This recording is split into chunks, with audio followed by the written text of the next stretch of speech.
Bismillahirrahmanirrahim. Keutamaan puasa Senin dan juga Kamis.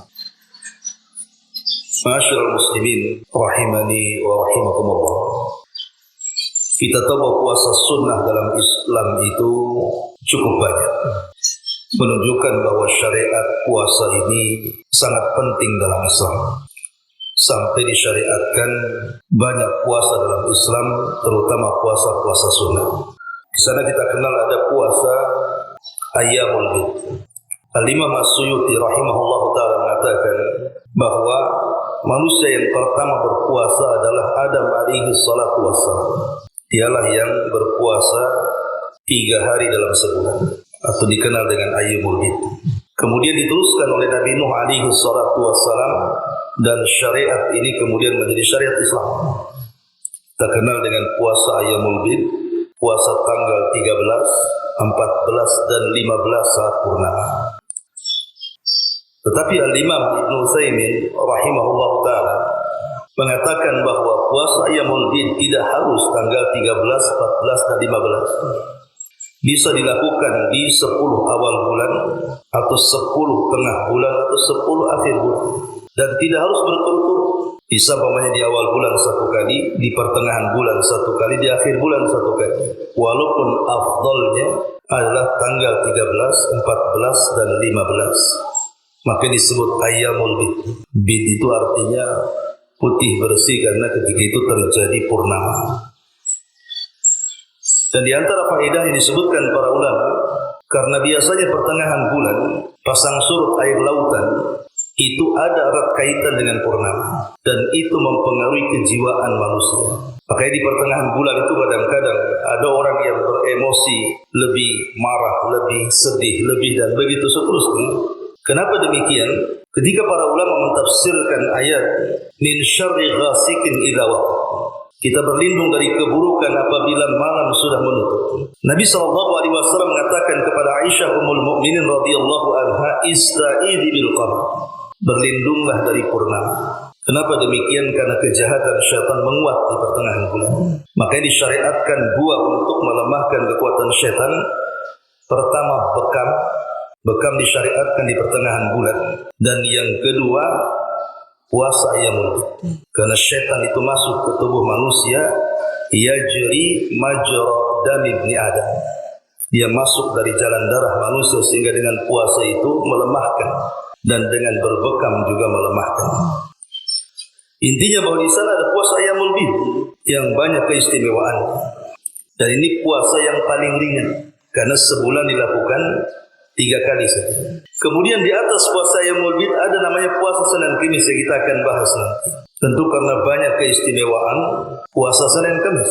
Dan para ulama mengatakan apabila ditanya mana yang lebih afdal antara Senin dan Kamis dengan Ayyamul Bid, tentu puasa Senin Kamis lebih afdal, karena dilakukan diulang-ulang dalam sepekan. Kalau Ayyamul Bid kan sebulan sekali 3 kali saja. Tapi kalau Senin Kamis kan setiap pekan 2 kali. Artinya semakin banyak jumlahnya maka semakin afdal. Kemudian di atas itu ada puasa Daud, dan tentu ini lebih afdal lagi.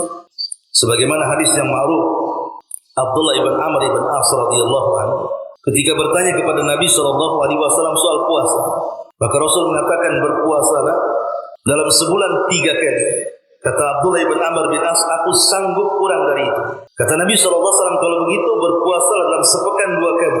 Maksudnya Senin dan Kamis. Kata Abdullah ibn Amr, aku sanggup kurang dari itu. Kemudian Rasul mengatakan, kalau begitu berpuasalah 1 hari dan batalah 1 hari. Artinya puasa Daud 1 hari, puasa 1 hari tidak, dan jangan tambah dari itu. Karena sudah tidak ada puasa lagi. Selain Daud kan tidak ada puasa sunnah. Ada di sana puasa setahun sekali kayak Arafah, kemudian Muharram, kemudian puasa Sya'ban, ya, dan begitu seterusnya. Taib itu gambaran puasa sunnah dalam Islam. Sana ada juga puasa Syawal, ya. Adapun yang kita akan bahas adalah puasa Senin dan Kamis. Apa keutamaannya dulu, baru sedikit bicara fikihnya.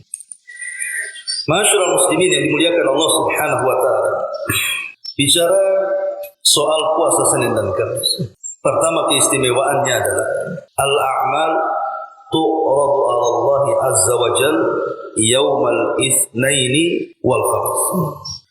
Di mana amal-amal kita itu akan diperlihatkan di hadapan Allah Subhanahu wa taala sepekan dua kali, Senin dan Kamis.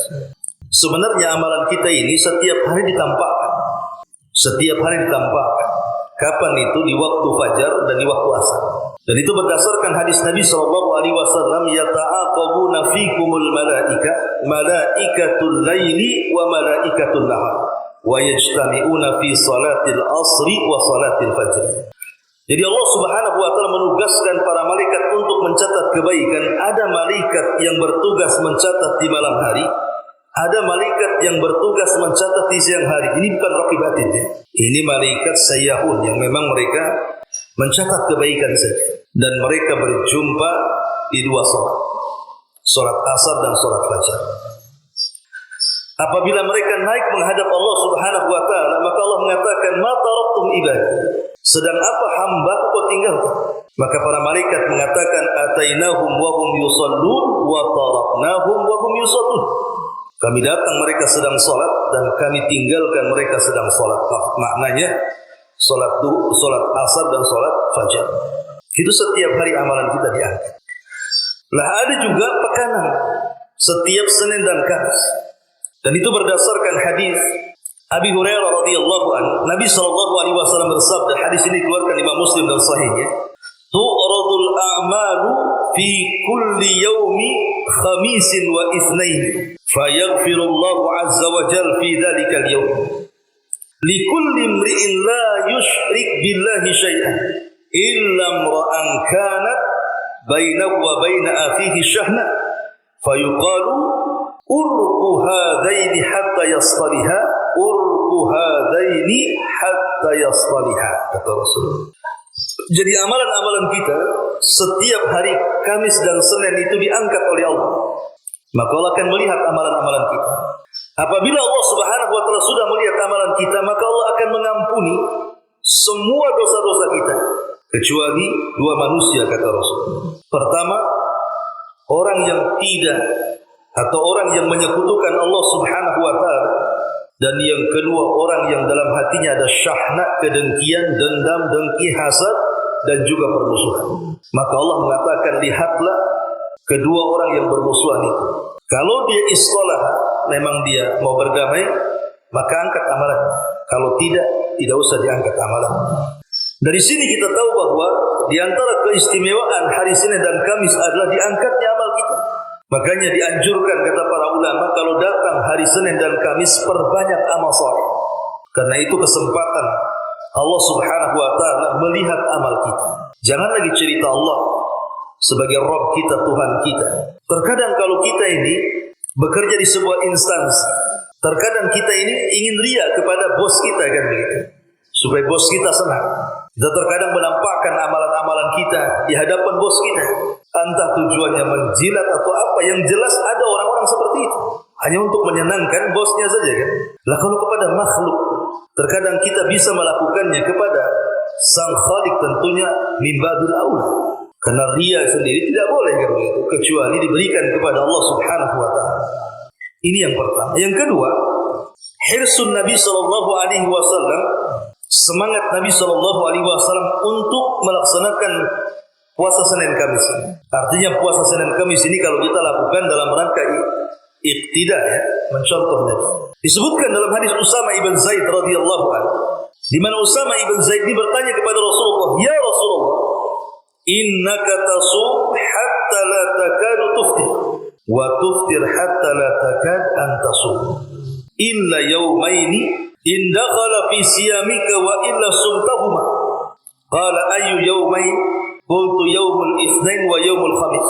Qala dzalika yawmani tu'radu fihima al-a'mal ala rabbil alamin fa uhibbu an yu'rad amali wa ana sha'im. Jadi Usama ibn Zaid ini bertanya kepada Nabi sallallahu alaihi wasallam soal puasa Senin dan Kamis. Apa alasannya kenapa Nabi sallallahu alaihi wasallam suka melaksanakan puasa Senin Kamis ini? Maka Nabi SAW mengatakan, karena dua hari itu, maksudnya Senin dan Kamis, adalah dua hari di mana amalanku diangkat ke langit dan saya suka ketika amalanku diangkat ke langit, aku sedang berpuasa. Lihat bagaimana Nabi SAW mencontohkan kepada kita, kalau sekelas Nabi yang sudah diampuni dosa yang telah, yang sedang, dan yang akan datang, masih suka kalau seandainya amalannya tampak di hadapan Allah Azza wa Jalla, maka min babil aula tentu kita lebih daripada Nabi harusnya. Karena kita juga tidak ada jaminan apakah kita ini diampuni dosanya atau tidak. Maka ini menunjukkan bagaimana semangatnya Rasulullah SAW melaksanakan dua puasa ini. Ini yang kedua. Yang ketiga, bahwa terutama puasa Senin. Puasa Senin itu ada hadis sendiri. Hadisnya dikeluarkan oleh Imam Muslim dalam sahihnya. Jadi su'ila an saum yaumil Itsnin. Rasul ditanya, kenapa Rasul selalu melaksanakan puasa Senin? Maka Nabi SAW mengatakan, dzaka yaumun wulidtu fihi. Itulah hari yang aku dilahirkan padanya. Wa yaumun bu'istu fihi. Aku diutus menjadi nabi dan rasul, au unzila alayya fihi, dan turun Al-Quran kepada. Jadi hari Senin ini ada 3 peristiwa. Pertama, Rasul dilahirkan. Sepakat para ulama sejarah Rasul lahir hari Senin. Yang diperselisihkan itu hanya tanggal bulan itu saja. Tapi hari dan tahun sepakat. Tahun gajah hari Senin. Bulan dan tanggal diperselisihkan. Ada yang mengatakan Rabiul Awal, dan ini jumhur ulama, mayoritas para ulama sejarah. Tapi Imam Ibnu Hazm rahimahullah ta'ala mengatakan Rasul lahir di bulan Ramadan. Tapi ini juga dibantah para ulama. Tapi kan ada khilaf di sini. Kemudian yang kedua, diutusnya Nabi SAW menjadi nabi. Itu hari Senin. Dan diturunkan Al-Quran juga hari Senin. Dari sini kita tahu bahwa hari Senin itu hari mengenang kelahiran Nabi. Berarti kalau kita kemudian puasa hari Senin, langsung ataupun tidak, kita telah bersyukur kepada Allah Subhanahu wa ta'ala akan nikmat diutusnya Nabi kepada kita. Qul bi fadlillah wa bi rahmatihi fabidzalika falyafrahu huwa khairum mimma yajma'un. Katakan dengan karunia Allah, dengan nikmatnya, maksudnya karunia Allah di sini diutusnya Nabi. Hendaklah kalian berbahagia, dan itu lebih baik dibandingkan dunia yang kalian kumpulkan. Ya, karena diutusnya Nabi lebih mulia dibandingkan dunia dan isinya. Maka puasa Senin itu bukan hanya mengenang kelahiran Nabi, tapi lebih daripada itu bersyukur karena diutus kepada kita seorang Nabi dan kita tidak dibiarkan sia-sia oleh Allah Azza wa Jalla. Ini yang ketiga. Yang keempat, maghfiratul dzunub wa taghfirus sayyiati wa fathu abwabil jannati yaumai al-itsnaini wal khamis. Yang keempat, dengan puasa Senin Kamis dosa-dosa kita akan diampuni. Yang kedua, kesalahan-kesalahan kita akan digugurkan. Dan yang ketiga, pintu-pintu surga akan dibuka. Dan itu berdasarkan hadis Nabi SAW mengatakan, tufattahu abwabul jannah yaumal itsnaini wal khamis. Pintu-pintu surga itu akan dibuka pada setiap hari Senin dan Kamis. Fayaghfiru fihi liman la yusyrik billah. Maka akan diampuni pada kedua hari itu siapapun yang tidak menyekutukan Allah. Illal muhtajirain, kecuali orang-orang yang berselisih. Yuqalu, dikatakan, ruddu hadaini hatta yastaliha. Biarkan dua orang yang berselisih itu sampai dia mengislah diri-diri mereka.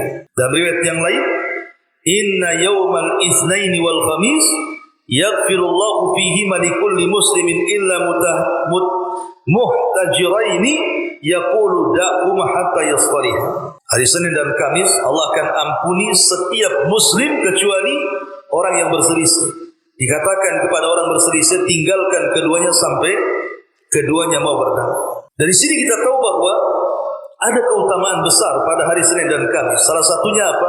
Dibukanya pintu surga. Menunjukkan bahwa puasa Senin Kamis ini ada pengaruh besar kepada alam surga. Bisa merubah alam surga. Yang tadinya pintunya ditutup jadi dibuka. Itu kan mempengaruhi namanya. Kalau seandainya surga saja terpengaruh dengan Senin dan Kamis sehingga pintu-pintunya dibuka, berarti kalau seandainya kita puasa Senin Kamis itu untuk merubah diri-diri kita, maka akan mungkin, tidak mustahil, surga saja bisa berubah.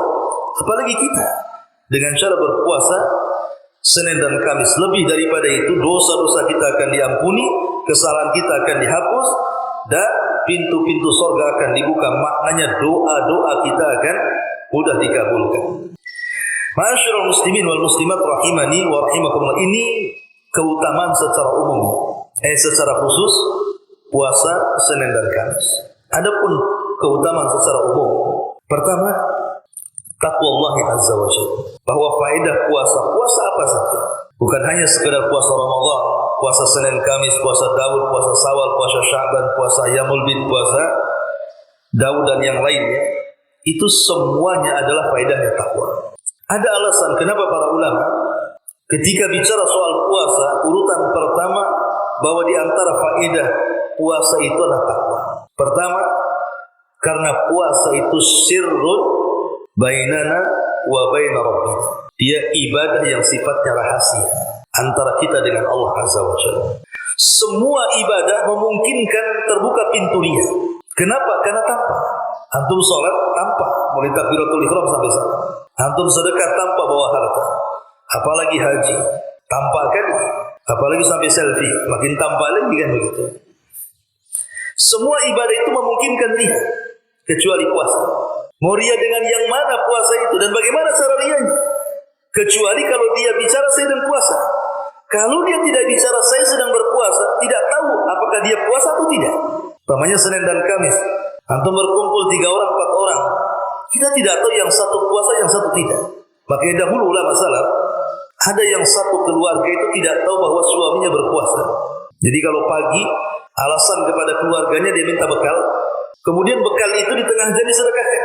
Kemudian pulang sore, baru kemudian dia berbuka. Keluarganya tidak tahu kalau dia sedang berpuasa. Menunjukkan bahwa puasa itu rahasia kita dengan Allah. Itu yang menjadikan kemudian puasa itu berfaedah takwa.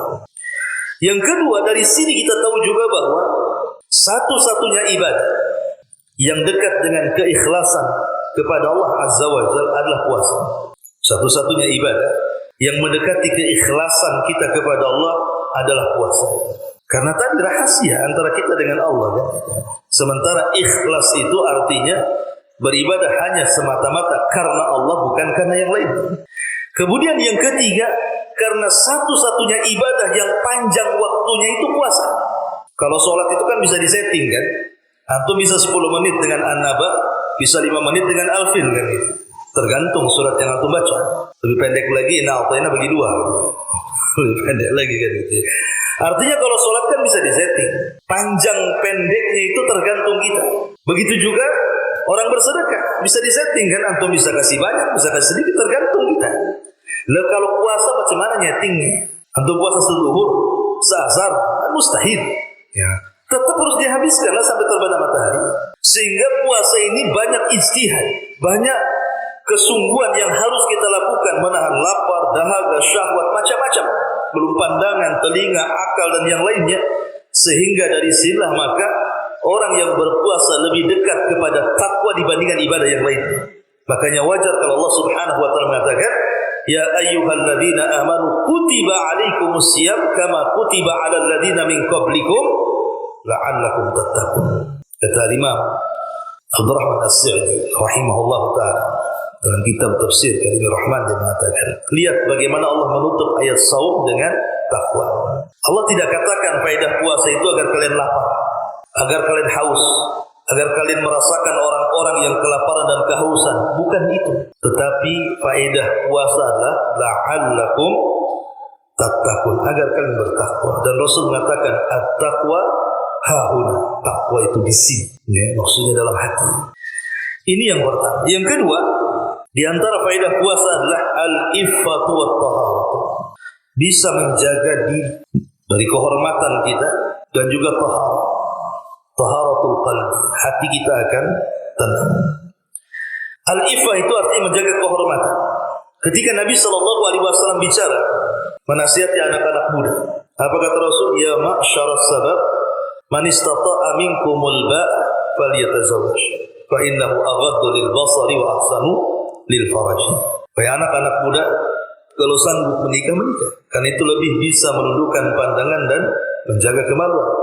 Faman lam tastati, tapi kalau kalian tidak bisa, kata Rasul, fa alaihi bisawm, maka berpuasalah. Fa inna lakumul wija. Karena puasa bagi kalian itu wija. Wija itu artinya benteng antara kita dengan syahwat.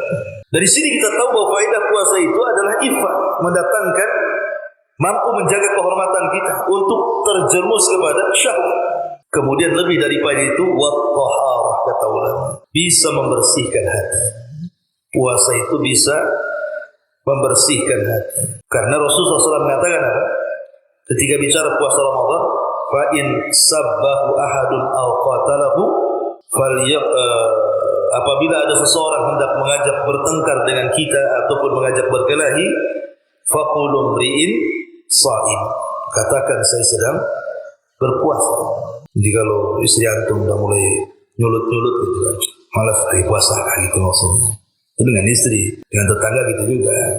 Nanti aja kalau habis puasa. Itu dendam.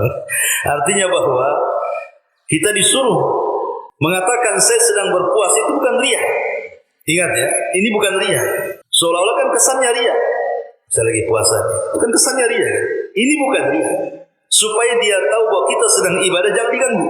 Ya. Tapi dalam konteks ini saja kita boleh mengatakan saya berpuasa. Selain itu tidak boleh. Karena ada orang yang mau berkelahi dengan kita kan, makanya kita ngomong kita sedang berpuasa. Tapi kalau tidak sedang berkelahi, jangan pula kita mengatakan saya sedang berpuasa, itu riya namanya ya. Maksudnya dalam konteks ini saja dia mengatakan saya sedang riya. Kenapa? Menjaga hati di sini. Ada ifah, ada taharatul qalbi. Nah, ini juga yang kedua. Yang ketiga, nailu ajri sabirin. Kenapa puasa itu besar pahalanya? Karena terkandung kesabaran. Dalam sebuah hadis qudsi, Allah Subhanahu wa taala berfirman, "As-saumu li wa ana ajzi." Puasa itu milikku dan aku yang akan membalasnya. Sebagian syurah hadis ketika memberikan catatan kepada hadis ini, maksudnya nanti pada hari kiamat. Ketika manusia itu dihadapkan di kontor itu kan di ujung titian. Di setelah tempat kisos. Yang Nabi SAW katakan, "Atadruna mal muflisu hadil ummah." Tahukah kalian siapa orang bangkrut umat ini? Sahabat mengatakan orang bangkrut itu orang yang punya dinar, enggak punya dirham. Kata Rasul, bukan itu yang saya maksud. Tetapi man ata yaumal qiyamah bi salatin wa sadaqatin, orang yang datang menghadap Allah dengan salat, dengan sedekah dan segudang ibadah yang lain. Tetapi wa qad syatama hadza wa daraba hadza wa aqada mala hadza wa safaqa dama hadza ila akhir hadis. Tapi di satu sisi dia membawa dosa, memukul orang, mencaci maki, mengambil harta, membunuh orang, macam-macam. Jadi satu sisi dia membawa pahala, sisi lain membawa dosa yang berkaitan dengan orang lain. Maka di sini terjadi barter pahala dan dosa. Ketika habis pahalanya diberikan orang, sementara orang yang dizalimi masih banyak, maka dia pun harus menanggung dosa orang.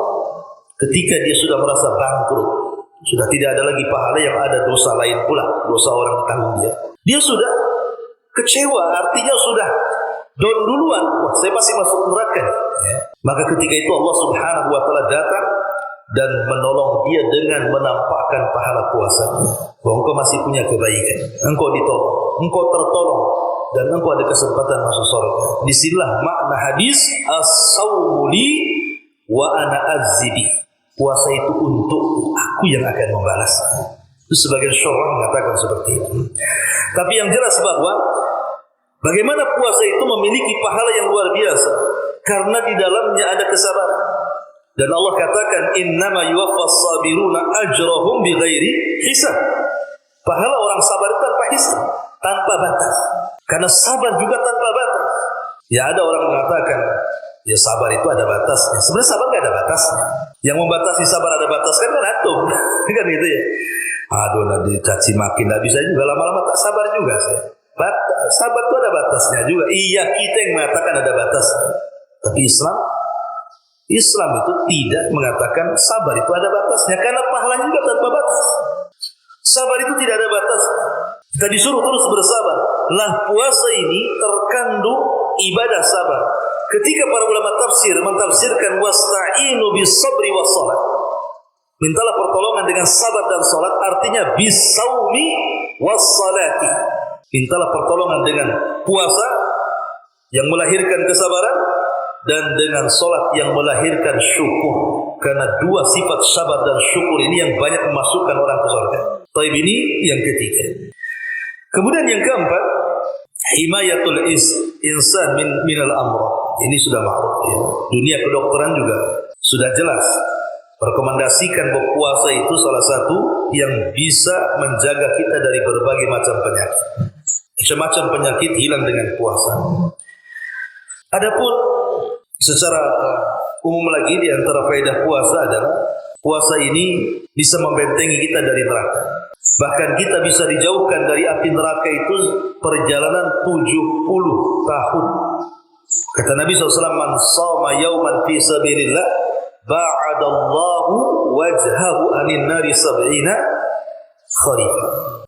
Jadi siapa yang berpuasa satu hari saja di jalan Allah, maka wajahnya akan dijauhkan dari api neraka selama 70 musim. Ada yang mengatakan 70 tahun perjalanan. Bayangkan kalau jalan kaki 70 tahun, dan berhenti sampai di mana? Itu jalan kaki ya. Naik sepeda lagi, naik motor lagi, naik mobil lagi, pesawat lagi juga. Sampai di mana? Artinya bahwa kita akan dijauhkan dari neraka sepanjang itu, sejauh jarak perjalanan 70 tahun. Itu satu hari kita puasa. Loh, kalau 2 hari, 3 hari, 4 hari, kalau puasa Ramadan 1 bulan coba. Maka neraka akan semakin jauh dan jauh dari orang-orang yang berpuasa. Dan yang terakhir tentunya puasa ini barakatun kabir, berkah yang sangat besar dan kebaikan yang sangat besar. Karena kita lihat dalam puasa itu ada buka. Buka itu ada doa yang mustajab di situ. Lis-shaimi da'watun mustajab. Bagi orang yang berpuasa ada doa yang tidak mungkin ditolak. Salah satunya ketika iftar. Yang kedua ada sahur. Rasul mengatakan tasahharu fa inna fi sahurikum barakah. Sahurlah kalian karena dalam sahur kalian terdapat berkah. Dan dua-duanya sebab kejayaan Islam. Kata Nabi SAW, la tazalu ummati bi khairin ma'ajjalul fitra wa yuakhiru sahur. Umat Islam ini akan senantiasa jaya. Jaya tidak mungkin dikalahkan musuh-musuh selama mereka menyegerakan berbuka dan mengakhirkan sahur. Pertanyaan muncul, apa urusan makan dengan kejayaan Islam? Itu kan urusan makan. Iftar makan, sahur juga makan. Lalu apa kaitan dengan kejayaan Islam? Kecuali antum suruh latihan mana, latihan perang, latihan fisik, nah, itu baru kejayaan Islam kan? Ini kan soal makan. Kok bisa soal makan? Kok bisa Islam itu jaya hanya makan saja? Makan nggak ada kaitan dengan fisik. Kata para ulama, bukan ditinjau dari segi makanan, tapi ditinjau dari segi penyelisihannya. Dengan kita menyegerakan berbuka menyelisih puasa ahli kita, dan dengan mengakhirkan sahur juga menyelisihi ahli kita. Faslu ma baina siyamina wa siyami ahlil kitab akalatas sahur. Perbedaan kita dengan puasa ahli kita itu dimakan sahur.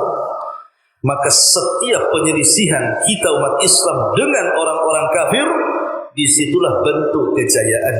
Makanya Umar kenapa sampai membuat kalender Hijriah? Karena tidak mau sama dengan kalender Masehi. Nabi bertanya kepada para sahabat, macam mana orang-orang Yahudi itu uban-uban mereka? Sahabat mengatakan, mereka membiarkan wahai Rasul. Ganti uban-uban kalian semir, hindari warna hitam, kata Rasul. Khaliful Yahud. Di banyak hadis Nabi SAW mengatakan Khaliful Yahud, selisih orang Yahudi, selisih orang Yahudi. Menunjukkan apa? Supaya Islam itu punya izzah, punya kemuliaan. Makanya kemudian Nabi dengan tegas mengatakan man tasyabbaha biqaumin fahuwa minhum wa man yatawallahu minkum fa innahu minhum. Dan banyak hadis ayat melarang kita tasyabbuh dengan mereka, karena tasyabbuh itulah lahir kelemahan, ketika terjadi penyelisihan lahir kekuatan. Di situ bentuk istidlal dari hadis la tazal ummati bi khairin ma'ajjalul fitra wa yuakhirus sahur. Wallahu a'lam bishawab. Dalam manfaatnya subhanaka bihamdika asyhadu an la ilaha illa anta astaghfiruka wa atubu ilaik. Allahu ta'ala. Assalamualaikum warahmatullahi wabarakatuh.